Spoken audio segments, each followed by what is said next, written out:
ਉਡੀਕ ਰੱਖਿਓ ਭੇਜਾਂਗਾ greeting card. ਉਡੀਕ ਰੱਖਿਓ ਭੇਜਾਂਗਾ ਗ੍ਰੀਟਿੰਗ ਕਾਰਡ, ਜਦੋਂ ਸਾਡੇ ਬਾਗੀ ਬਹਾਰ ਆਵੇਗੀ। ਸਿੱਖ ਕੌਮ ਜਿਹਨੇ 5.5 ਸਦੀਆਂ ਦੇ ਆਪਣੇ ਇਸ ਦੌਰ ਦੇ ਵਿੱਚ ਬਹੁਤ ਕੁਰਬਾਨੀਆਂ ਕੀਤੀਆਂ ਨੇ ਆਪਣੀ ਹੋਂਦ ਨੂੰ ਕਾਇਮ ਰੱਖਣ ਦੇ ਲਈ, ਉਸ ਦਾ ਨਿਸ਼ਾਨਾ ਨਾਨਕ ਨਾਮ, ਚੜ੍ਹਦੀ ਕਲਾ ਤੇਰੇ ਭਾਣੇ, ਸਰਬੱਤ ਦਾ ਭਲਾ। ਜੇ ਸਾਡੀ 4 ਸਦੀਆਂ 'ਚ 4 ਰਜੀਮਸ ਦੇ ਨਾਲ ਟੱਕਰ ਹੁੰਦੀ ਹੈ ਤੇ ਉਹ ਰਜੀਮਸ ਉਹ ਨੇ ਜਿਨ੍ਹਾਂ ਦਾ ਆਪਣਾ ਇੱਕ ਨੈਰੋ ਵਿਜ਼ਨ ਹੈ, ਟਨਲ ਵਿਜ਼ਨ ਹੈ, ਜਿਹਦੇ ਥੱਲੇ ਉਹ ਇਸ ਸਰਬੱਤ ਦੇ ਭਲੇ ਦੀ ਸੋਚ ਵਾਲਿਆਂ ਨੂੰ ਆਪਣੇ ਜ਼ੇਰ ਲਿਆਉਣਾ ਚਾਹੁੰਦੇ ਨੇ, ਆਪਣੇ ਗੁਲਾਮ ਬਣਾਉਣਾ ਚਾਹੁੰਦੇ ਨੇ। ਪਿਛਲੇ 4 ਦਹਾਕਿਆਂ ਦੇ ਅੰਦਰ 1.5 ਲੱਖ ਤੋਂ ਜ਼ਿਆਦਾ ਗੁਰੂ ਦੇ ਸਪੁੱਤਰ ਸਪੁੱਤਰੀਆਂ ਨੇ ਆਪਣੇ ਸਰੀਰਾਂ ਦੇ ਠੀਕਰੇ ਦਿੱਲੀ ਸਾਮਰਾਜ ਦੇ ਸਿਰ ਤੇ ਇਸ ਲਈ ਭੰਨੇ ਨੇ ਤਾਂ ਕਿ ਕੌਮ ਦਾ ਆਉਣ ਵਾਲਾ ਕੱਲ੍ਹ ਸ਼ਾਨਮਤਾ ਹੋਏ। ਗੌਰਮੈਂਟ ਦੇ, ਹਕੂਮਤ ਦੇ, ਏਜੰਸੀਆਂ ਦੇ, ਉਹਨਾਂ ਦੇ ਟਾਊਟਾਂ ਦੇ, ਉਹਨਾਂ ਦੇ ਤਨਖਾਹਦਾਰਾਂ ਦੇ ਜਿਹੜੇ ਹਮਲੇ ਨੇ ਸਿੱਖੀ 'ਤੇ, ਜਿਹਨੂੰ ਇਹ ਕਿਹਾ ਜਾਏ ਕਿ ਆਲ ਆਊਟ ਵਾਰ ਹੈ, ਇਕੱਲਾ ਕੋਈ ਜੰਗ ਦੇ ਵਿੱਚ ਘਿਰਿਆ ਹੋਏ ਤੇ 4 ਚੁਫੇਰੇ ਜਿਹੜੀਆਂ ਪਹਾੜੀਆਂ ਤੁਸੀਂ ਜਿੱਧਰ ਨਜ਼ਰ ਮਾਰਦੇ ਹੋ ਉੱਥੋਂ ਤੀਰ ਤੁਹਾਡੇ ਆ ਕੇ ਸੀਨੇ 'ਚ ਵੱਜ ਰਿਹਾ ਹੈ, ਕੋਈ ਪਿੱਠ 'ਤੇ ਵੱਜ ਰਿਹਾ ਹੈ, ਕੋਈ ਸਾਈਡ 'ਤੇ ਵੱਜ ਰਿਹਾ। ਇਵੇਂ ਅਸੀਂ ਹਰ ਸ਼ੋਬੇ ਤੋਂ, ਉਹ ਧਾਰਮਿਕ ਹੋਏ, ਉਹ ਸਿਆਸੀ ਹੋਏ, ਸਮਾਜਿਕ ਹੋਏ, ਆਰਥਿਕ ਹੋਏ, ਉਸ ਅਟੈਕ ਨੂੰ ਦੇਖ ਰਹੇ ਹਾਂ। ਇਹ ਸਾਰਾ ਪਾਰਟ ਇਸ ਵੇਲੇ ਇੰਡੀਅਨ ਏਜੰਸੀਆਂ ਦੀ ਖੇਡ ਚੱਲ ਰਹੀ ਹੈ ਕਿ ਸਾਨੂੰ ਬਹੁਤ ਜ਼ਰੂਰੀ ਇਸ ਦੇ ਉੱਤੇ ਫੋਕਸ ਹੋਣਾ ਚਾਹੀਦਾ ਹੈ ਕਿ ਅਸੀਂ ਆਪਣੇ ਮੀਡੀਆ ਨੂੰ ਤਾਕਤਵਰ ਕਰੀਏ। ਤੇ ਬਹੁਤ ਵਾਰ ਸਾਡੇ ਵਿਊਅਰ ਕਹਿਣਗੇ ਜੀ ਇੰਨਾ ਸਾਡੇ ਤੇ ਜ਼ੁਲਮ ਹੋ ਰਿਹਾ, UN 'ਚ ਕਿਉਂ ਨਹੀਂ ਗੱਲ ਜਾਂਦੀ? ਇਸ ਗੱਲ ਦਾ ਧਿਆਨ ਰਹੇ ਕਿ UN 'ਚ ਵੀ ਉਹੀ ਜਾ ਸਕਦਾ ਹੈ ਜਿਹੜਾ ਇੱਕ ਨੇਸ਼ਨ ਨੂੰ ਰਿਪਰੈਜ਼ੈਂਟ ਕਰਦਾ ਹੈ। ਇਹ ਨੇਸ਼ਨਸ ਦੀ ਆਰਗੇਨਾਈਜੇਸ਼ਨ ਹੈ। ਵਾਹਿਗੁਰੂ ਜੀ ਕਾ ਖਾਲਸਾ, ਵਾਹਿਗੁਰੂ ਜੀ ਕੀ ਫਤਿਹ। TV84 ਦੇ ਸਾਰੇ ਦਰਸ਼ਕ ਤੇ ਸਰੋਤੇ ਜਿਹੜੇ ਇਸ ਵਕਤ ਸਾਡੇ ਨਾਲ ਜੁੜੇ ਹੋਏ ਆ, ਮੈਂ ਅਮਰਵੀਰ ਸਿੰਘ ਅੱਜ ਦੇ ਇਸ ਖਾਸ ਪ੍ਰੋਗਰਾਮ ਸੱਚੋ ਸੱਚ ਦੇ ਵਿੱਚ ਆਪ ਸਭ ਦਾ ਤਹਿ ਦਿਲੋਂ ਸਵਾਗਤ ਕਰਦਾ। ਵਿਊਅਰਸ, ਅੱਜ ਅਸੀਂ ਇਸ ਸਾਲ ਦਾ ਅਖੀਰਲਾ ਪ੍ਰੋਗਰਾਮ ਕਰਨ ਜਾ ਰਹੇ ਹਾਂ ਤੇ ਜਿੱਥੇ ਇਸ ਸਾਲ ਦੀ ਨੁਕਤਾ ਨਿਗਾਹ ਚੋਂ ਇਸ ਵਰੇ ਨੂੰ ਦੇਖਣ ਦੀ ਕੋਸ਼ਿਸ਼ ਕਰਾਂਗੇ, ਉੱਥੇ ਨਾਲ ਹੀ ਨਾਲ ਜਿਹੜੀਆਂ ਮੇਜਰ ਡਿਵੈਲਪਮੈਂਟਸ ਨੇ ਉਹਨਾਂ ਤੇ ਵਿਚਾਰ ਚਰਚਾ ਕਰਾਂਗੇ।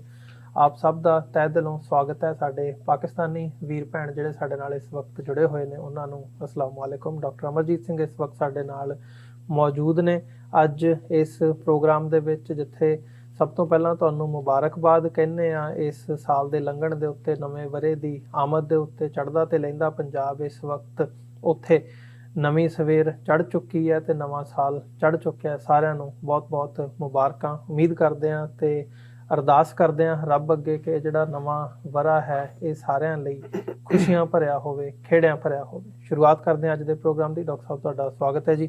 ਵਾਹਿਗੁਰੂ ਜੀ ਕਾ ਖਾਲਸਾ, ਵਾਹਿਗੁਰੂ ਜੀ ਕੀ ਫਤਿਹ ਜੀ। ਹਾਂਜੀ ਅਮਰਵੀਰ ਸਿੰਘ ਜੀ, ਤੁਹਾਨੂੰ ਵੀ ਤੇ ਦੁਨੀਆ ਭਰ 'ਚ ਬੈਠੇ ਸਾਡੇ ਬਹੁਤ ਹੀ ਪਿਆਰੇ, ਸੋਹਣੇ, ਸਿਆਣੇ TV84 ਦੇ ਵਿਊਅਰਸ ਨੂੰ ਵੀ ਵਾਹਿਗੁਰੂ ਜੀ ਕਾ ਖਾਲਸਾ, ਵਾਹਿਗੁਰੂ ਜੀ ਕੀ ਫਤਿਹ। ਤੇ ਸਾਡੇ ਬਹੁਤ ਹੀ ਪਿਆਰੇ ਮੁਸਲਮਾਨ ਭੈਣਾਂ ਭਰਾਵਾਂ ਨੂੰ ਅਸਲਾਮ ਵਾਲੇਕੁਮ ਜੀ। ਡਾਕਟਰ ਸਾਹਿਬ, ਸ਼ੁਰੂਆਤ ਕਰੀਏ ਜਦੋਂ ਅਸੀਂ ਜਿੱਥੇ ਨਵੇਂ ਵਰੇ ਦੀ ਆਮਦ ਤੇ ਅਸੀਂ ਗੱਲ ਕਰ ਰਹੇ ਹਾਂ, ਹੁਣ ਜਿੱਥੇ ਲੰਘੇ ਵਰੇ ਨੂੰ ਅਸੀਂ ਦੇਖਦੇ ਹਾਂ, ਜਿਹੜੀਆਂ ਮੇਜਰ ਡਿਵੈਲਪਮੈਂਟਸ ਅਸੀਂ ਬੀਤੇ ਕੱਲ੍ਹ ਦੇ ਸ਼ੋਅ ਦੇ ਵਿੱਚ ਵੀ ਡਿਸਕਸ ਕੀਤੀਆਂ ਸੀ। ਮਤਲਬ ਜਿਹੜੇ ਹਾਲਾਤ ਇਸ ਵਕਤ ਬਣੇ ਹੋਏ ਆ, ਭਾਵੇਂ ਅਸੀਂ ਭਾਰਤ ਸਪੈਸੀਫਿਕ ਜਾਂ ਪੰਜਾਬ ਸਪੈਸੀਫਿਕ ਡਿਵੈਲਪਮੈਂਟਸ ਦੇ ਉੱਤੇ ਜਦੋਂ ਰੱਖ ਕੇ ਦੇਖਦੇ ਹਾਂ ਤੇ ਪੰਜਾਬ ਦੇ ਲਈ, ਸਿੱਖਾਂ ਦੇ ਲਈ ਇਹ ਚੀਜ਼ ਨਜ਼ਰ ਆ ਰਹੀ ਹੈ ਵੀ ਜਿਹੜਾ ਆਉਣ ਵਾਲਾ ਸਮਾਂ ਹੈ ਉਹ ਬਹੁਤ ਖਤਰਨਾਕ ਤੇ ਘਾਤਕ ਹੋਣ ਜਾ ਰਿਹਾ ਹੈ।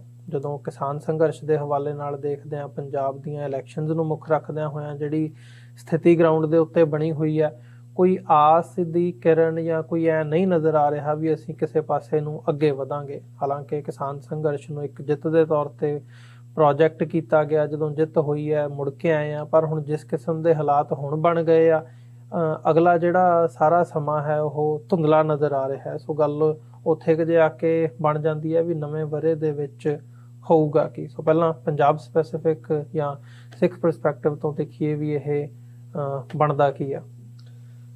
ਦੇਖੋ, ਮੈਂ ਸਮਝਦਾ ਵੀ ਅੱਜ ਕਿਉਂਕਿ ਇਸ ਵਰ੍ਹੇ ਦਾ ਅਖੀਰਲਾ ਪ੍ਰੋਗਰਾਮ ਅਸੀਂ ਕਰ ਰਹੇ ਔਰ ਅਸੀਂ ਇਹ ਵੀ ਮਾਣ ਔਰ ਖੁਸ਼ੀ ਦੇ ਨਾਲ ਦੱਸ ਦੇਣਾ ਚਾਹੁੰਦੇ ਹਾਂ ਕਿ ਦਸੰਬਰ 2012 ਦੇ ਵਿੱਚ TV 84 ਦੀ ਸ਼ੁਰੂਆਤ ਹੋਈ। ਇੰਟਰਨੈਟ ਤੋਂ ਸਫ਼ਰ, ਟਾਈਮ ਵਾਰਨਰ, ਕੇਬਲ ਨੈਟਵਰਕ ਜਿਹੜਾ ਅੱਜ ਕੱਲ੍ਹ ਸਪੈਕਟਰਮ ਵੱਜਦਾ ਹੈ, ਜੀ ਔਰ ਫਿਰ IB ਬਾਕਸਿਸ ਅਰਾਊਂਡ ਦਾ ਗਲੋਬ, ਔਰ ਕੈਨੇਡਾ ਦੇ ਵਿੱਚ ਜਿਹੜੇ ਮੇਨ ਚੈਨਲ ਨੇ ਉਹਨਾਂ ਦੇ ਨਾਲ ਵੀ ਅਸੀਂ ਬਿਗਨਿੰਗ 'ਚ ਜਿਹੜਾ ਬੈਲ 5 ਸ਼ਾਇਦ ਉਹਦਾ ਨਾਂ ਹੈ, ਉਸ ਦੇ ਨਾਲ ਵੀ ਰਿਹਾ। ਔਰ ਹੁਣ ਕਿਉਂਕਿ ਜਦੋਂ ਅਸੀਂ ਪਿਛਲੇ ਲਗਭਗ 2 ਸਾਲ ਤੋਂ ਇਹ 2-3 ਸਾਡੇ ਖਾਸ ਪ੍ਰੋਗਰਾਮ ਜਿਹੜੇ ਸ਼ਾਮ ਦੇ ਲਾਈਵ ਹੁੰਦੇ ਨੇ, ਸੱਚੋ ਸੱਚ, ਗੁਫ਼ਤਗੂ, ਨਿਊਜ਼ ਔਰ ਸਰਬਜੀਤ ਸਿੰਘ ਘੁਮਾਣ ਹੋਰਾਂ ਦਾ, ਉਹ YouTube ਔਰ Facebook 'ਤੇ ਵੀ ਸਾਡੇ ਵਿਊਅਰਸ ਤੱਕ ਪਹੁੰਚਦਾ ਹੈ, ਜਿਨ੍ਹਾਂ ਨੇ ਸਾਡੇ ਵਿਊਅਰਸ ਜਿਹੜੇ ਇਸ ਵੇਲੇ ਗਲੋਬਲ ਨੇ ਉਹਨਾਂ ਤੱਕ ਸਾਡਾ ਸੁਨੇਹਾ ਵੀ ਪਹੁੰਚਾਇਆ। ਔਰ ਅਸੀਂ ਲਗਭਗ ਇਹਨਾਂ 2 ਸਾਲਾਂ ਦੇ ਵਿੱਚ ਹੀ ਸੋਸ਼ਲ ਮੀਡੀਆ ਪਲੇਟਫਾਰਮ 'ਤੇ ਇਹਦੇ ਬਾਵਜੂਦ ਕਿ ਭਾਰਤ ਦੇ ਵਿੱਚ ਦੋਨੋਂ ਪਾਸਿਓਂ ਹੀ, ਜਿੱਥੇ Facebook ਜੂਨ 2020 ਤੋਂ ਹੀ ਬੈਨ ਹੈ, ਉੱਥੇ ਈਵਨ YouTube ਔਰ ਦੂਸਰਿਆਂ ਨੂੰ ਵੀ ਉੱਥੇ ਸਬਸਕ੍ਰਾਈਬ ਕੀਤੇ ਆ, ਉਹ ਉੱਥੇ ਤੱਕ ਪਹੁੰਚ ਨਹੀਂ ਹੁੰਦੀ ਔਰ ਉਸ ਨੂੰ ਬੈਨ ਕੀਤਾ ਹੋਇਆ। ਔਰ ਇਸੇ ਤਰ੍ਹਾਂ ਹੋਰ ਈਵਨ ਇੱਥੇ ਵੀ ਜਿੰਨਾ ਕੁ ਉਹ ਰੈਸਟ੍ਰਿਕਟ ਕਰ ਸਕਦੇ ਨੇ, ਮੈਕੈਨਿਜ਼ਮ ਉਹਨਾਂ ਦੇ ਕੋਲ ਹੈ, ਸਾਨੂੰ ਨਹੀਂ ਪਤਾ ਉਹ ਕੀ ਕਰਦੇ ਨੇ। ਲੇਕਿਨ ਇਹਦੇ ਬਾਵਜੂਦ ਅਸੀਂ ਸਮਝਦੇ ਹਾਂ ਕਿ ਸਾਡੀ ਵਿਊਅਰਸ ਦੀ ਸਪੋਰਟ ਦਾ ਸਦਕਾ ਹੈ ਜਿੱਥੇ ਅਸੀਂ ਫਾਈਨੈਂਸ਼ਲੀ ਸਰਵਾਈਵ ਕੀਤਾ। ਔਰ ਪਿਛਲੇ ਲਗਭਗ 6 ਮਹੀਨੇ ਤੋਂ ਜਿਹੜਾ ਖਾਸ ਤੌਰ 'ਤੇ ਜਿਸ ਨੂੰ ਸਪਾਂਸਰਸ਼ਿਪ ਦੇ ਨਾਂ ਥੱਲੇ ਜਿਸ ਪ੍ਰੋਗਰਾਮ ਨੂੰ ਅਸੀਂ ਇਨੀਸ਼ੀਏਟ ਕੀਤਾ, ਸਾਨੂੰ ਭਰਵਾਂ ਹੁੰਗਾਰਾ ਵੀ ਮਿਲਿਆ। ਅਸੀਂ ਹੌਸਲੇ ਨਾਲ ਅੱਗੇ ਵਧੇ ਔਰ ਅਸੀਂ ਇਹ ਆਸ ਵੀ ਕਰਦੇ ਹਾਂ ਕਿ ਜਿੱਥੇ ਜਿੰਨੀ ਕੋਆਪਰੇਸ਼ਨ ਤੁਸੀਂ ਇਹਨਾਂ ਪਿਛਲੇ 9 ਵਰ੍ਹਿਆਂ ਦੇ ਵਿੱਚ ਦਿੱਤੀ ਹੈ, ਅੱਜ ਹੀ ਵੀਰ Sukhwinder Singh voice of Khalsa TV ਔਰ ਉਹਨਾਂ ਦੇ ਨਾਲ ਇੱਕ ਹੋਰ ਵੀਰ, ਉਹਨਾਂ ਦੀ ਕਾਲ ਸੀਐਟਲ ਤੋਂ ਸਰ ਸਤਪਾਲ ਸਿੰਘ ਪੁਰੇਵਾਲ, ਕਿਉਂਕਿ ਇਹ ਖੁਦ ਮੀਡੀਆ ਪਰਸਨੈਲਿਟੀਜ਼ ਨੇ ਔਰ ਇਹ ਸਾਰੇ ਸਮਝਦੇ ਨੇ ਕਿ ਮੀਡੀਆ ਦੀ ਕੀ ਇੰਪੋਰਟੈਂਸ ਹੈ। ਔਰ ਉਹਨਾਂ ਨੇ ਜਿੱਥੇ ਸਾਡੇ ਵਿਊਅਰਸ ਨੂੰ ਉਹਨਾਂ ਨੇ ਵੀ ਆਪਣੇ ਵੱਲੋਂ ਸ਼ੁਭ ਕਾਮਨਾਵਾਂ ਦਿੱਤੀਆਂ ਨੇ ਵਰ੍ਹਾ 2022 ਦੇ ਲਈ, ਉੱਥੇ ਉਹਨਾਂ ਦਾ ਇਹ ਕਹਿਣਾ ਹੈ ਕਿ ਜਿਸ ਅੰਦਾਜ਼ ਦੇ ਵਿੱਚ ਜਿਵੇਂ ਤੁਸੀਂ ਅੱਜ ਦੇ ਪੰਜਾਬ ਦੇ ਸਿਨੇਰੀਓ ਦਾ ਜ਼ਿਕਰ ਕੀਤਾ ਹੈ ਕਿ ਇਹ ਸਾਰਾ ਪਾਰਟ ਇਸ ਵੇਲੇ ਇੰਡੀਅਨ ਏਜੰਸੀਆਂ ਦੀ ਖੇਡ ਚੱਲ ਰਹੀ ਹੈ ਕਿ ਸਾਨੂੰ ਬਹੁਤ ਜ਼ਰੂਰੀ ਇਸ ਦੇ ਉੱਤੇ ਫੋਕਸ ਹੋਣਾ ਚਾਹੀਦਾ ਹੈ ਕਿ ਅਸੀਂ ਆਪਣੇ ਮੀਡੀਆ ਨੂੰ ਤਾਕਤਵਰ ਕਰੀਏ ਔਰ ਤਾਂ ਕਿ ਗਵਰਨਮੈਂਟ ਦੇ, ਹਕੂਮਤ ਦੇ, ਏਜੰਸੀਆਂ ਦੇ, ਉਹਨਾਂ ਦੇ ਟਾਊਟਾਂ ਦੇ, ਉਹਨਾਂ ਦੇ ਤਨਖਾਹਦਾਰਾਂ ਦੇ ਜਿਹੜੇ ਹਮਲੇ ਨੇ ਸਿੱਖੀ 'ਤੇ, ਜਿਹਨੂੰ ਇਹ ਕਿਹਾ ਜਾਏ ਕਿ ਆਲ ਆਊਟ ਵਾਰ ਹੈ ਔਰ 4 ਚੁਫੇਰਿਓਂ ਜਿਵੇਂ ਇੱਕ ਤੀਰ ਵਰ ਰਹੇ ਹੁੰਦੇ ਨੇ, ਇਕੱਲਾ ਕੋਈ ਜੰਗ ਦੇ ਵਿੱਚ ਘਿਰਿਆ ਹੋਏ ਤੇ 4 ਚੁਫੇਰੇ ਜਿਹੜੀਆਂ ਪਹਾੜੀਆਂ ਤੁਸੀਂ ਜਿੱਧਰ ਨਜ਼ਰ ਮਾਰਦੇ ਹੋ ਉੱਥੋਂ ਤੀਰ ਤੁਹਾਡੇ ਆ ਕੇ ਸੀਨੇ 'ਚ ਵੱਜ ਰਿਹਾ ਹੈ, ਕੋਈ ਪਿੱਠ 'ਤੇ ਵੱਜ ਰਿਹਾ ਹੈ, ਕੋਈ ਸਾਈਡ 'ਤੇ ਵੱਜ ਰਿਹਾ। ਇਵੇਂ ਅਸੀਂ ਹਰ ਸ਼ੋਬੇ ਤੋਂ, ਉਹ ਧਾਰਮਿਕ ਹੋਏ, ਉਹ ਸਿਆਸੀ ਹੋਏ, ਸਮਾਜਿਕ ਹੋਏ, ਆਰਥਿਕ ਹੋਏ, ਉਸ ਅਟੈਕ ਨੂੰ ਦੇਖ ਰਹੇ ਔਰ ਸਭ ਤੋਂ ਪਾਵਰਫੁਲ ਵੈਪਨ ਜਾਂ ਹਥਿਆਰ ਅੱਜ ਦੀ ਦੁਨੀਆ ਦਾ ਮੀਡੀਆ ਔਰ ਇਸ ਲਈ ਇਹ ਸਭ ਤੋਂ ਜ਼ਰੂਰੀ ਹੈ ਕਿ TV 84 ਜਿੱਥੇ ਤੁਹਾਡੇ ਸਭ ਦੇ ਨਾਲ ਅਸੀਂ 2021 ਦਾ ਸਫ਼ਰ ਤੈਅ ਕੀਤਾ ਹੈ, ਇਹ ਸਾਰੇ ਵਰ੍ਹੇ ਦੇ ਵਿੱਚ ਮਿੱਠੀਆਂ, ਖੱਟੀਆਂ, ਫਿੱਕੀਆਂ, ਕੌੜੀਆਂ ਜੋ ਵੀ ਘਟਨਾਵਾਂ ਵਾਪਰੀਆਂ ਉਹਦਾ ਕੱਲ੍ਹ ਅਸੀਂ ਸੰਖੇਪ ਪੰਛੀ ਝਾਤ ਦੇ ਰੂਪ ਦੇ ਵਿੱਚ ਜ਼ਿਕਰ ਕੀਤਾ ਸੀ, ਡਿਸਕਸ ਕੀਤਾ ਸੀ। ਕੁਛ ਉਹਦੇ 'ਚੋਂ ਨੁਕਤੇ ਅਸੀਂ ਅੱਜ ਅੱਗੇ ਤੋਰਾਂਗੇ। ਔਰ ਕੱਲ੍ਹ ਜਿਵੇਂ ਮੈਂ ਸਿੰਬੋਲੀਕਲੀ ਇਹ ਗੱਲ ਕਹੀ ਸੀ ਕਿ ਬਹੁਤ ਵਾਰ ਅਸੀਂ ਜਦੋਂ ਸਿਆਸੀ ਤਾਕਤ ਦੀ ਗੱਲ ਕਰਦੇ ਹਾਂ ਜਾਂ ਜਿਹਦੇ ਲਈ ਲਫ਼ਜ਼ ਸੋਵਰਨਿਟੀ ਲਫ਼ਜ਼ ਇਸਤੇਮਾਲ ਹੁੰਦਾ ਹੈ, ਪ੍ਰਭੂ ਸੱਤਾ ਇਸ ਦੇ ਲਈ ਪੰਜਾਬੀ ਦਾ ਸ਼ਬਦ ਹੈ। ਪੁਰਾਤਨ ਜੇ ਅੰਦਾਜ਼ ਕਹਿਣਾ ਹੋਏ ਤਾਂ ਬਾਦਸ਼ਾਹਤ, ਜਦੋਂ ਅਸੀਂ ਕਹਿੰਦੇ ਹਾਂ ਕਿ ਬਾਦਸ਼ਾਹ ਜੋ ਚਾਹੇ ਉਹ ਕਰਦਾ, ਸੋ ਪ੍ਰਭੂ ਸੱਤਾ ਲਫ਼ਜ਼ ਵੀ ਪ੍ਰਭੂ ਰੱਬ ਦਾ ਨਾਂ ਹੈ, ਸੱਤਾ ਕਿ ਉਸ 'ਚੋਂ ਜਿਵੇਂ ਕੁੱਲ ਆਲਮ ਦੇ ਉੱਤੇ ਉਸ ਰੱਬ ਦੀ ਸੱਤਾ ਹੈ, ਇਵੇਂ ਇਸ ਧਰਤੀ ਦੇ ਉੱਤੇ ਆਪਣੀ ਸੋਵਰਨਿਟੀ ਹੋਣਾ, ਆਪਣੀ ਸੱਤਾ ਜਾਂ ਫੈਸਲਾ ਕਰਨ ਦਾ ਹੱਕ ਆਪਣੇ ਕੋਲ ਹੋਣਾ। ਔਰ ਇਹੀ ਕਾਰਨ ਸੀ ਕਿ ਜਦੋਂ even America the declaration of independence ਹੁੰਦੀ ਹੈ ਤੇ ਉਸ ਦੇ ਮੁੱਢਲੇ ਲਫ਼ਜ਼ ਹੀ ਇਹ ਸਨ ਕਿ ਆਲ ਮੈਨ ਆਰ ਕ੍ਰੀਏਟਡ ਇਕੁਅਲ। ਸੋ ਜਿਹੜਾ ਅਦਲ, ਜਿਹਨੂੰ ਅਸੀਂ ਜਸਟਿਸ ਜਾਂ ਨਿਆਂ ਕਹਿੰਦੇ ਹਾਂ, ਬਰਾਬਰੀ, ਇਹ ਸਾਰੇ ਕਿਉਂਕਿ ਰੱਬ ਨੇ ਹਰ ਇੱਕ ਨੂੰ ਜਿਹੜਾ ਹੈ ਉਹ ਸਿਰਜਿਆ। ਮਾਨਸ ਕੀ ਜਾਤ ਸਭ ਹੈ ਏਕ ਹੈ ਪਹਿਚਾਨ ਬੋ। ਇਸ ਲਈ ਕਿਸੇ ਨੂੰ ਕੋਈ ਹੱਕ ਨਹੀਂ ਹੈ ਕਿ ਉਹ ਆਪਣੀ ਰੇਸ ਜਾਂ ਮਜ਼ਹਬ ਜਾਂ ਗਿਣਤੀ, ਜਿਹੜਾ ਮੈਜੋਰੀਟੇਰੀਅਨਿਜ਼ਮ ਜਿਹਦਾ ਅੱਜ ਅਸੀਂ ਸ਼ਿਕਾਰ ਹੋਏ ਹਾਂ, ਜਾਂ ਜੈਂਡਰ ਜਾਂ ਕਿਸੇ ਹੋਰ ਨੈਸ਼ਨੈਲਿਟੀ 'ਤੇ ਬੇਸਡ ਦੂਸਰੇ ਦੇ ਹੱਕਾਂ ਨੂੰ ਖੋਏ, ਦੂਸਰੇ ਦੀਆਂ ਮੁੱਢਲੀਆਂ ਆਜ਼ਾਦੀਆਂ ਦੇ ਉੱਤੇ ਟਰੈਂਪਲ ਕਰੇ ਜਾਂ ਉਸ ਦੇ ਉੱਤੇ ਉਹ ਗਲਬਾ ਬਣਾਉਣ ਦੀ ਕੋਸ਼ਿਸ਼ ਕਰੇ। ਸੋ ਇਹ ਮੁੱਢਲੇ ਤੌਰ ਦੇ ਉੱਤੇ ਕਿਉਂਕਿ ਰੱਬ ਸੋਵਰਨ ਹੈ, ਰੱਬ ਦੇ ਕੋਲ ਕੁੱਲ ਆਲਮ ਦੀ ਸਤਹ, ਔਰ ਉਸ ਦੀ ਦੁਨੀਆ ਦੇ ਵਿੱਚ ਰੱਬ ਦੇ ਬਣਾਏ ਕਿਸੇ ਇਨਸਾਨ ਦੇ ਕੋਲ ਇਹ ਹੱਕ ਨਹੀਂ ਹੈ ਕਿ ਉਹ ਦੂਸਰੇ ਇਨਸਾਨ ਦੇ ਹੱਕ ਖੋਏ। ਇਵੇਂ ਹੀ ਜਦੋਂ ਇਨਸਾਨਾਂ ਦਾ ਸਮੂਹ ਜਾਂ ਅਸੀਂ ਕੌਮੀਅਤ ਨੂੰ ਜਦੋਂ ਡਿਫਾਈਨ ਕਰਦੇ ਹਾਂ ਤੇ ਫਿਰ ਕੌਮ ਦੀ ਗੱਲ, ਔਰ ਸਾਊਥ ਏਸ਼ੀਆ ਦੇ ਹਵਾਲੇ ਨਾਲ ਜੇ ਅਸੀਂ ਸਿੱਖ ਸਪੈਸੀਫਿਕ ਗੱਲ ਕਰਨੀ ਹੋਏ ਤਾਂ ਫਿਰ ਸਾਡੀ 5.5 ਸਦੀਆਂ ਦੀ ਹਿਸਟਰੀ ਇਸ ਗੱਲ ਦਾ ਆਪਣੇ ਆਪ ਦੇ ਵਿੱਚ ਇੱਕ ਖੁੱਲ੍ਹਾ ਇਤਿਹਾਸ ਹੈ, ਖੁੱਲੀ ਕਿਤਾਬ ਵਰਗਾ ਇਤਿਹਾਸ ਹੈ ਕਿ ਕਿਵੇਂ ਇਸ ਛੋਟੀ ਜਿਹੀ ਕੌਮ ਨੇ, ਇਹਦੇ ਬਾਵਜੂਦ ਕਿ ਸਾਧਨਾਂ ਦੀ ਕਮੀ, ਇਹਦੇ ਬਾਵਜੂਦ ਗਿਣਤੀ ਹਮੇਸ਼ਾ ਮਾਈਨੋਰਿਟੀ 'ਚ, ਪਰ ਇਸ ਫੇਥ ਦੇ ਨਾਲ ਕਿ ਰੱਬ ਅਲਟੀਮੇਟਲੀ ਸੱਚ ਦੇ ਨਾਲ ਖਲੋਂਦਾ ਹੈ, ਸੱਚ ਦਾ ਦੂਸਰਾ ਨਾਂ ਹੀ ਰੱਬ ਹੈ। ਔਰ ਜਦੋਂ ਅਸੀਂ ਇਸ ਮਹਾਵਾਕ ਨੂੰ ਦੁਹਰਾਉਂਦੇ ਕਿ ਕੂੜ ਨਿਖੁੱਟੈ ਨਾਨਕਾ ਓੜਕ ਸੱਚ ਰਹੀ, ਕਿ ਅਲਟੀਮੇਟਲੀ ਕੂੜ ਹਾਰਦਾ, ਸੱਚ ਜਿੱਤਦਾ ਰੱਬ ਦੀ ਦਰਗਾਹ ਦੇ ਵਿੱਚ। ਦੁਨੀਆ ਦੇ ਵਿੱਚ ਕਿਉਂਕਿ ਜਿਹੜੇ ਸੱਚ ਦੇ ਰਸਤੇ ਦੇ ਪਾਂਧੀ ਹੁੰਦੇ ਨੇ, ਉਹ ਇਸ ਯਕੀਨ ਦੇ ਨਾਲ ਕਿ ਉਹ ਸੱਚ ਦੇ ਰਸਤੇ ਤੇ ਨੇ ਔਰ ਰੱਬ ਸੱਚ ਹੈ, ਰੱਬ ਹੱਕ ਹੈ, ਰੱਬ ਨਿਆਂ ਹੈ, ਰੱਬ ਅਦਲ ਹੈ, ਔਰ ਉਹ ਰੱਬ ਸਾਡੇ ਸਿਰ ਤੇ ਹੁੰਦਾ, ਸਾਨੂੰ ਫਿਰ ਕੋਈ ਪਰਵਾਹ ਨਹੀਂ ਹੁੰਦੀ ਕਿ ਸਾਡੀ ਗਿਣਤੀ ਥੋੜ੍ਹੀ ਹੈ ਜਾਂ ਦੁਸ਼ਮਣ ਦੇ ਕੋਲ ਕਿੰਨੇ ਪਾਵਰਫੁਲ ਹਥਿਆਰ ਨੇ।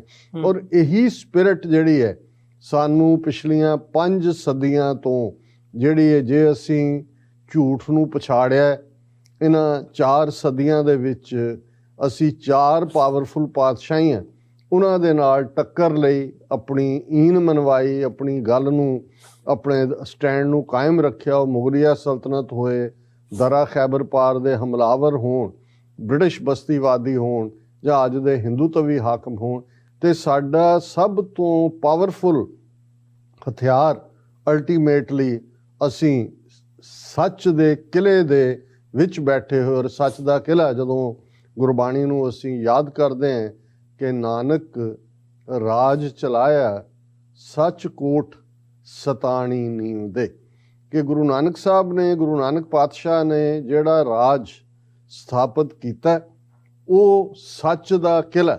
ਨਾਨਕ ਰਾਜ ਚਲਾਇਆ ਸੱਚ ਕੋਟ, ਕੋਟ ਕਿਲੇ ਨੂੰ ਕਹਿੰਦੇ ਨੇ ਕਿ ਸੱਚ ਦਾ ਕਿਲਾ, ਤੇ ਸਤਾਣੀ ਕਹਿੰਦੇ ਨੇ ਬੜੀ ਪੁਖਤਾ, ਤੇ ਉਸ ਦੀ ਨੀਂਹ ਬੜੀ ਪੁਖਤਾ ਹੈ।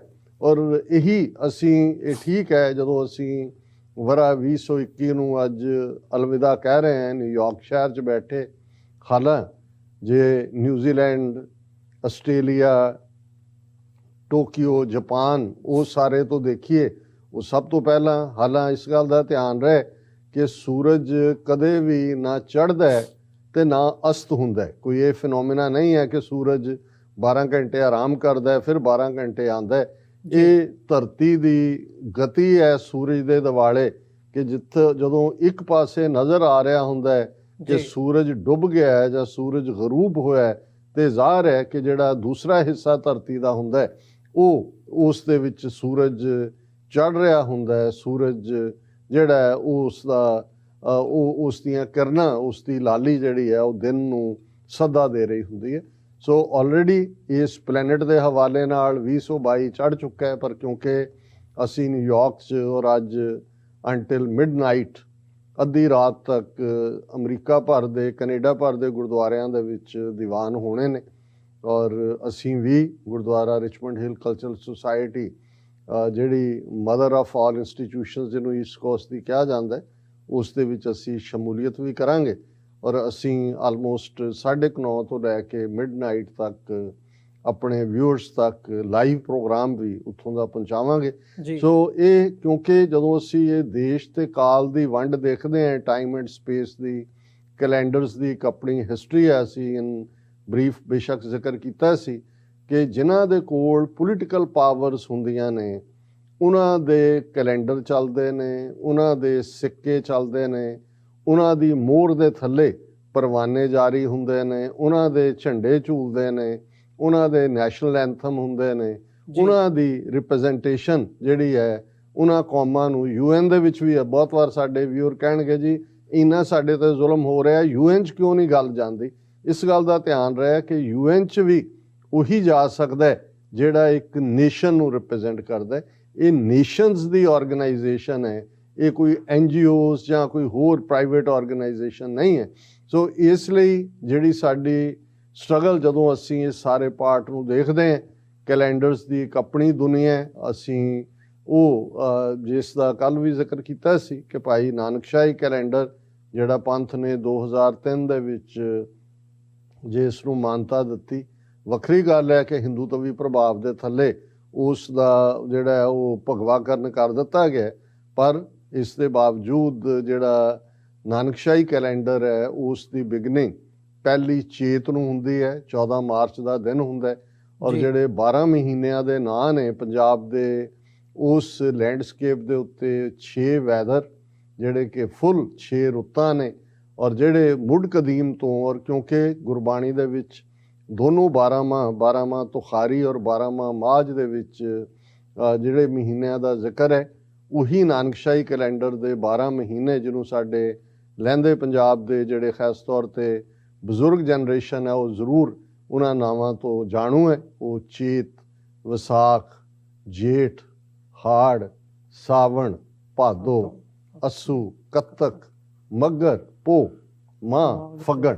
ਸੋ ਉਹਦੇ ਤੇ ਆਧਾਰਿਤ ਹੈ। ਪਰ ਕਿਉਂਕਿ ਦੁਨੀਆ ਦੇ ਵਿੱਚ ਜਦੋਂ ਵੈਸਟ ਨੇ ਜਿਹੜਾ ਆਪਣੀ ਡੋਮੀਨੈਂਸ ਲਿਆਂਦੀ, ਔਰ ਇਹ ਕੈਲੰਡਰ ਜਿਹੜਾ ਕਿ ਸੋਲਰ ਬੇਸਡ ਹੈ, ਸੂਰਜ ਦੇ ਉੱਤੇ ਆਧਾਰਿਤ ਹੈ, ਡੇਟਸ ਫਿਕਸਡ ਨੇ, ਕੈਲਕੂਲੇਸ਼ਨਸ ਇਹਨਾਂ ਦੀਆਂ ਨੇ, ਮੋਰ ਸਾਇੰਟੀਫਿਕ ਹੈ, ਇਸ ਕੋਈ ਸ਼ੱਕ ਨਹੀਂ ਹੈ।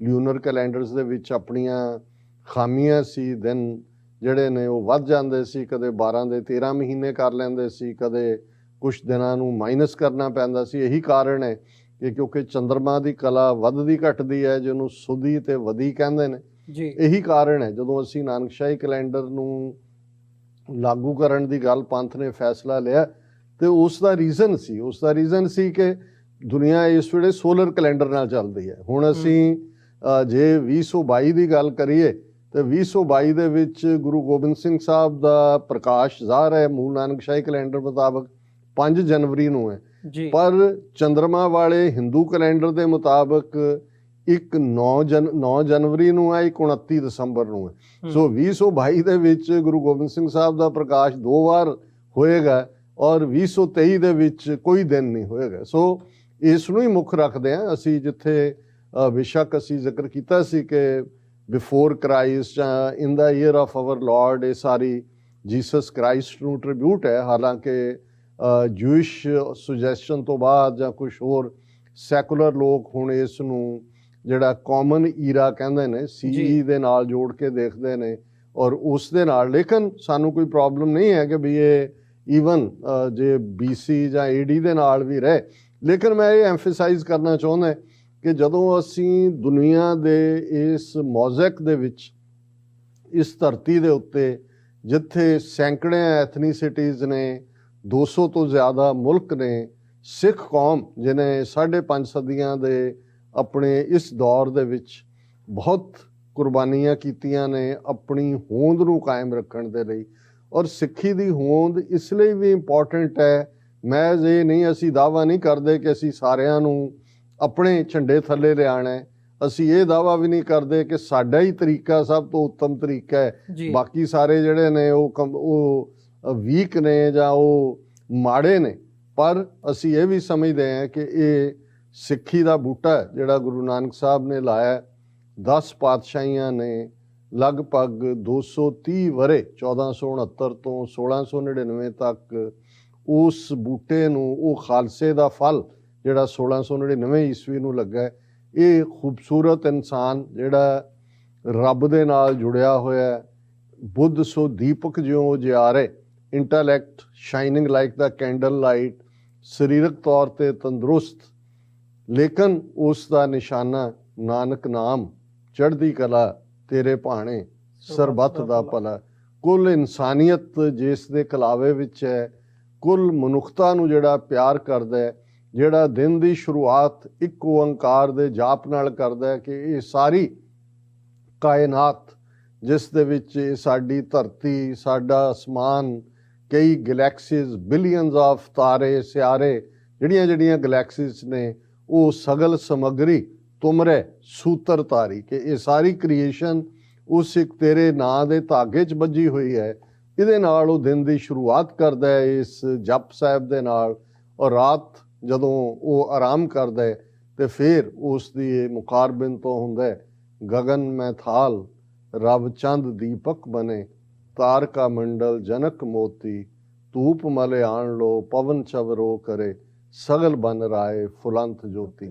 ਉਸ ਦੇ ਮਨ ਦੀਆਂ ਨਜ਼ਰਾਂ ਦੇ ਸਾਹਮਣੇ ਸਾਰਾ ਆਸਮਾਨ ਜਿਹੜਾ ਹੈ ਉਹ ਥਾਲ ਹੁੰਦਾ ਹੈ, ਉਸ ਵਿਚਲੇ ਤਾਰੇ ਉਸ 'ਚ ਜਗ ਰਹੇ ਜਿਹੜੇ ਨੇ ਉਹ ਦੀਵੇ ਹੁੰਦੇ ਨੇ, ਔਰ ਹਵਾ ਚੱਲ ਰਹੀ ਇਹ ਚੌਰ ਹੁੰਦਾ ਹੈ, ਔਰ ਸਾਰੀ ਬਨਸਪਤੀ, ਸਾਰੀ ਵੈਜੀਟੇਸ਼ਨ, ਸਾਰੀ ਕ੍ਰੀਏਸ਼ਨ ਉਸ ਰੱਬ ਦੇ ਉੱਤੇ ਫੁੱਲ ਬਰਸਾ ਰਹੀ ਹੁੰਦੀ ਹੈ।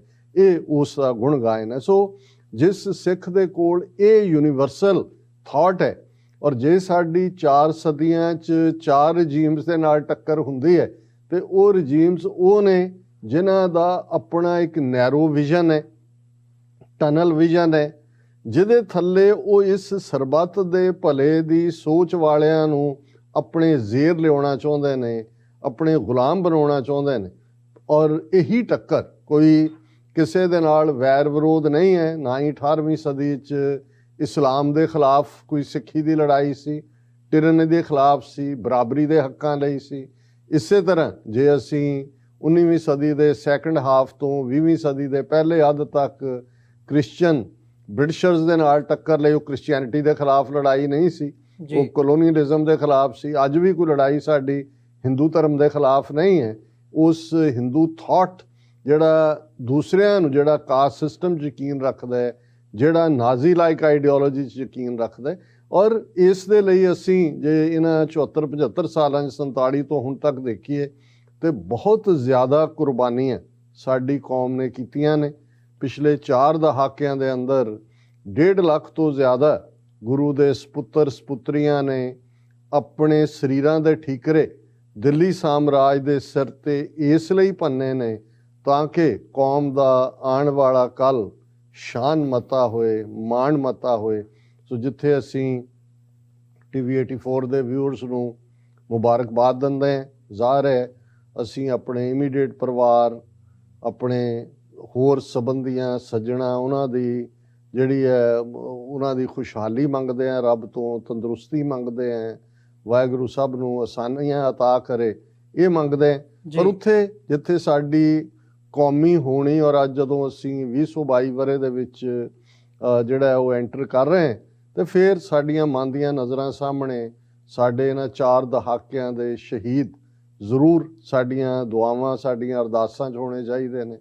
ਸਾਡੇ ਮਨ ਦੀਆਂ ਅੱਖਾਂ ਸਾਹਮਣੇ ਤਿਹਾੜ ਜੇਲ੍ਹ ਤੋਂ ਲੈ ਕੇ ਪਟਿਆਲਾ ਤੱਕ, ਔਰ ਜੇ ਅਸੀਂ 2-3 ਦਿਨ ਪਹਿਲਾਂ ਤੋਂ ਹੀ ਦੇਖੀਏ ਕਿ ਕਿਵੇਂ ਵੀਰ ਜਗਮੀਤ ਸਿੰਘ, ਉਹਨਾਂ ਦੇ ਮਾਤਾ ਜੀ, ਉਹਨਾਂ ਦੇ ਮਿੱਤਰ, ਕਿਵੇਂ ਉਹ ਸਿਰਫ ਤੇ ਸਿਰਫ ਉਹ ਪੰਥ ਦੀ ਆਜ਼ਾਦੀ ਦੀ ਗੱਲ ਕਰਦੇ ਨੇ, ਉਹ ਕਿਵੇਂ ਪੁਲਿਸ ਰਿਮਾਂਡ ਦੇ ਵਿੱਚ 6 ਦਿਨ ਦਾ ਜਿਹੜਾ ਰਿਮਾਂਡ ਦਿੱਤਾ ਗਿਆ ਉਸ ਟਾਰਚਰ 'ਚੋਂ ਲੰਘ ਰਹੇ ਨੇ।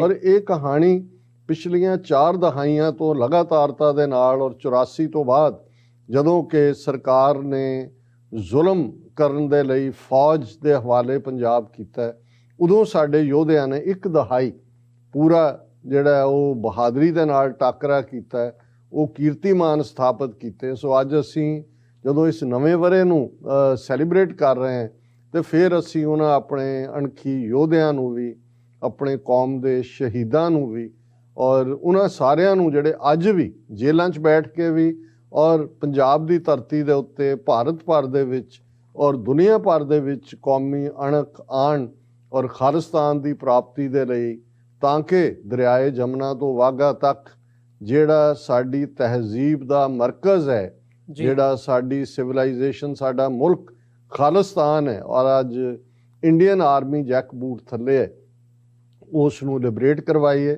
ਮੁਬਾਰਕਬਾਦ ਅਸੀਂ ਜ਼ਰੂਰ ਦੇ ਰਹੇ, ਪਰ ਨਾਲ ਦੀ ਨਾਲ ਮੈਂ ਇਹ ਵੀ ਕਹਿਣਾ ਚਾਹੁੰਦਾ ਕਿ ਸਾਡੇ ਇੱਕ ਬਹੁਤ ਵੱਡੇ ਜਰਨੈਲ ਬਾਬਾ ਗੁਰਬਚਨ ਸਿੰਘ ਮਾਨੋਚਾਲ, ਜਿਹੜੇ ਪੰਥਕ ਕਮੇਟੀ ਜਿਹੜੀ 26 ਜਨਵਰੀ 1986 ਨੂੰ ਅਕਾਲ ਤਖਤ ਦੇ ਸਨਮੁਖ ਸਰਬੱਤ ਖਾਲਸਾ ਨੇ ਥਾਪੀ, ਉਸ ਦੇ ਮੁਖੀ ਸਨ। ਔਰ ਬਾਬਾ ਗੁਰਬਚਨ ਸਿੰਘ ਮਾਨੋਚਾਲ ਵਾਲੀ 5 ਮੈਂਬਰੀ ਪੰਥਕ ਕਮੇਟੀ ਨੇ 29 ਅਪ੍ਰੈਲ 1986 ਨੂੰ ਖਾਲਿਸਤਾਨ ਦਾ ਐਲਾਨਨਾਮਾ, ਡੈਕਲੇਰੇਸ਼ਨ ਆਫ ਇੰਡੀਪੈਂਡੈਂਸ ਜਾਰੀ ਕਰਕੇ ਦੱਸਿਆ ਸੀ ਕਿ ਵੀ ਇੰਡੀਅਨ ਸਟੇਟ ਨਾਲ ਸਾਡਾ ਕੋਈ ਰਿਸ਼ਤਾ ਨਹੀਂ ਹੈ ਔਰ ਹੁਣ ਅਸੀਂ ਆਜ਼ਾਦ ਖਾਲਿਸਤਾਨ ਦੇ ਲਈ ਹੀ ਸੰਘਰਸ਼ ਕਰ ਰਹੇ ਹਾਂ। ਉਹਨਾਂ ਦੀ ਸ਼ਹਾਦਤ 1993 'ਚ ਹੁੰਦੀ ਹੈ ਔਰ 1 ਜਨਵਰੀ 1993 ਨੂੰ ਉਹਨਾਂ ਦੀ ਲਿਖਤ ਇੱਕ ਛੋਟੀ ਜਿਹੀ ਨਜ਼ਮ, ਜਿਹੜੀ ਉਹਨਾਂ ਨੇ ਜਦੋਂ ਦੁਨੀਆ 'ਚ ਨਵਾਂ ਵਰ੍ਹਾ ਮਨਾਇਆ ਜਾ ਰਿਹਾ ਸੀ, ਉਹਨਾਂ ਨੇ ਇਹ ਆਪਣੀ ਕੌਮ ਨੂੰ ਝੰਜੋੜਨ ਦੇ ਲਫ਼ਜ਼ ਵੀ ਨੇ। ਔਰ ਮੈਂ ਸਮਝਦਾ ਹਾਂ ਵੀ ਜਦੋਂ ਤੱਕ ਅਸੀਂ ਆਜ਼ਾਦ ਦੇਸ਼ ਖਾਲਿਸਤਾਨ ਦੇ ਮਾਲਕ ਨਹੀਂ ਬਣ ਜਾਂਦੇ, ਹਰ ਨਵੇਂ ਵਰ੍ਹੇ ਬਾਬਾ ਗੁਰਬਚਨ ਸਿੰਘ ਮਾਨੋਚਾਲ ਦੀ ਇਹ ਨਜ਼ਮ ਉਨੀ ਹੀ ਮੀਨਿੰਗਫੁਲ ਹੋਏਗੀ ਜਿੰਨੀ ਅੱਜ ਜਦੋਂ ਮੈਂ ਹੁਣ ਇਹਨੂੰ ਸ਼ੇਅਰ ਕਰਾਂਗਾ। ਸੋ ਮੈਂ ਉਸ ਨੂੰ ਐਸਾ ਉਹਨਾਂ ਦੇ ਲਫ਼ਜ਼ਾਂ ਦੇ ਵਿੱਚ ਹੀ, ਕਿਵੇਂ ਆਖਾਂ ਨਵਾਂ ਵਰ੍ਹਾ ਮੁਬਾਰਕ ਹੋਵੇ, ਮੇਰੇ ਦੋਸਤ ਉਡੀਕਦੇ ਹੋਣਗੇ ਮੇਰੇ ਵੱਲੋਂ ਨਵੇਂ ਸਾਲ ਦਾ ਗ੍ਰੀਟਿੰਗ ਕਾਰਡ। ਮੇਰੇ ਦੋਸਤ ਉਡੀਕਦੇ ਹੋਣਗੇ ਮੇਰੇ ਵੱਲੋਂ ਨਵੇਂ ਸਾਲ ਦਾ ਗ੍ਰੀਟਿੰਗ ਕਾਰਡ। ਐ ਪਰ ਦੋਸਤੋ ਕਿਵੇਂ ਆਖਾਂ ਤੁਹਾਨੂੰ ਕਿ ਨਵਾਂ ਵਰ੍ਹਾ ਮੁਬਾਰਕ ਹੋਵੇ। ਅਜੇ ਤਾਂ ਮੈਂ ਸੰਭਾਲਦਾ ਫਿਰਦਾ ਆਪਣੀ ਵਿਰਾਸਤ, ਜਿਸ ਨੂੰ ਖਤਮ ਕਰਨ ਦੀਆਂ ਕੋਸ਼ਿਸ਼ਾਂ ਜਾਰੀ ਹਨ, ਤੇ ਲੱਭਦਾ ਫਿਰ ਰਿਹਾ ਬਾਪੂ ਦੀ ਪੱਗ, ਕਿਤੇ ਰੁਲਦੀ ਪਈ ਠਾਣੇ ਦੀ ਗੁੱਠ 'ਚੋਂ। ਅਜੇ ਮੇਰੀ ਮਾਂ ਦੇ ਹੰਝੂ ਨਹੀਂ ਸੁੱਕੇ ਤੇ ਭੈਣਾਂ ਦੇ ਹੌਕੇ, ਜਿਨ੍ਹਾਂ ਦਾ ਲਖਤੇ ਜਿਗਰ ਤੇ ਸੋਹਲ ਫੁੱਲ ਮਧੋਲਿਆ ਗਿਆ ਅਖੌਤੀ ਮੁਕਾਬਲੇ 'ਚ। ਕਿਸੇ ਬੀਆਬਾਨ ਰੋਹੀ ਦੇ ਪੁੱਲ ਤੇ ਅਜੇ ਤਾਂ ਗੁੰਮੇ ਲਾਡੋ ਭੈਣ ਦੀ ਚੁੰਨੀ, ਗੁਆਚੀ ਜਿਹੜੀ ਦਿੱਲੀ ਦੰਗਿਆਂ ਦੌਰਾਨ ਸੀ। ਅਜੇ ਤਾਂ ਮੈਨੂੰ ਗਮ ਖਾ ਰਿਹਾ ਨਾਜ਼ੁਕ ਤਿਤਲੀਆਂ ਦਾ, ਜਿਨ੍ਹਾਂ ਦੇ ਖੰਭਾਂ ਦਾ ਰੰਗ ਹੋ ਗਿਆ ਸਫੈਦ। ਅਜੇ ਤਾਂ ਮੈਨੂੰ ਚਿੰਤਾ ਕਿ ਸਮੇਂ ਦੀ ਗਰਦਸ਼ 'ਚ ਮੇਰੀ ਪਹਿਚਾਨ ਹੀ ਨਾ ਗੁੰਮ ਜਾਵੇ ਕਿਤੇ। ਅਜੇ ਤਾਂ ਮੇਰੀ ਕਲਮ ਕੇੜਦੀ ਰਤ ਦੇ ਹੰਝੂ ਤੇ ਗਾਉਂਦੀ ਖੂਨ ਦੇ ਸੋਹਲੇ। ਅਜਿਹੇ ਭਿਆਨਕ ਮਾਹੌਲ ਵਿੱਚ ਕਿਵੇਂ ਆਖਾਂ ਕਿ ਨਵਾਂ ਵਰ੍ਹਾ ਮੁਬਾਰਕ ਹੋਵੇ। ਉਡੀਕ ਰੱਖਿਓ ਭੇਜਾਂਗਾ ਗ੍ਰੀਟਿੰਗ ਕਾਰਡ।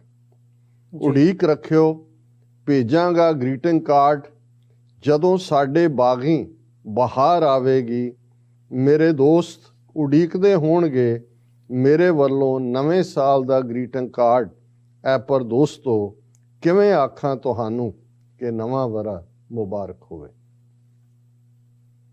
ਬਿਲਕੁਲ ਡਾਕਟਰ ਸਾਹਿਬ, ਬੜੀ ਭਾਵੁਕ ਉਹ ਹੈਗੀ ਹੈ ਜਦੋਂ ਅਸੀਂ ਦੇਖਦੇ ਹਾਂ ਇਹ ਨਜ਼ਮ ਤੁਸੀਂ ਸ਼ੇਅਰ ਕੀਤੀ ਆ। ਇੱਥੇ ਇੱਕ ਛੋਟੇ ਜਿਹੇ ਕਮਰਸ਼ੀਅਲ ਬ੍ਰੇਕ ਦੇ ਲਈ ਰੁਕਾਂਗੇ। ਵਿਊਅਰਸ ਇਸੇ ਤਰ੍ਹਾਂ ਸਾਡੇ ਨਾਲ ਜੁੜੇ ਰਹੋ, ਵਿਚਾਰਾਂ ਦਾ ਸਿਲਸਿਲਾ ਐਵੇਂ ਹੀ ਜਾਰੀ ਰਹੇਗਾ ਇੱਕ ਛੋਟੇ ਜਿਹੇ ਕਮਰਸ਼ੀਅਲ ਬ੍ਰੇਕ ਤੋਂ ਬਾਅਦ।